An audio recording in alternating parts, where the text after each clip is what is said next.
வேப்பூர் அருகே பாசார் ஸ்ரீ விநாயகர், ஸ்ரீ முருகர், ஸ்ரீ செல்லியம்மன், ஸ்ரீ கருப்பண்ணார் ஆலய அஷ்டபந்தன மகா கும்பாபிஷேகம் ஊர் முக்கியஸ்தர்கள் முன்னிலையில் கோலாகலமாக நடைபெற்றது.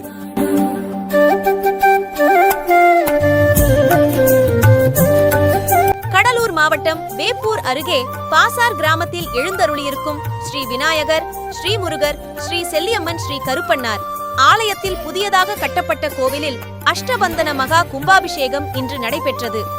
இதில் இரவு யாகசால பூஜை நடைபெற்று நவதானியங்கள், பழங்கள், வேத மந்திரங்கள் முழங்க வான வேடிக்கை மேளதாளத்தோடு குருக்கள் கலசத்துடன் யாகசாலை நிலையத்திலிருந்து புறப்பட்டு புதிதாக கட்டப்பட்ட கோவிலின் கோபுர கலசத்தில் புனித நீர் ஊற்றி அஷ்டபந்தன மகா கும்பாபிஷேகம் ஊர் முக்கியஸ்தர்கள், இளைஞர்கள் முன்னிலையில் நடைபெற்றது.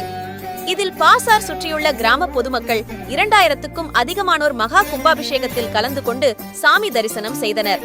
திருவெங்கும் அன்னதானம், தண்ணீர், குளிர்பானங்கள் பொதுமக்களுக்கு வழங்கப்பட்டது. இதில் வேப்பூர் காவல்துறையினர் பாதுகாப்பு பணியில் ஈடுபட்டனர்.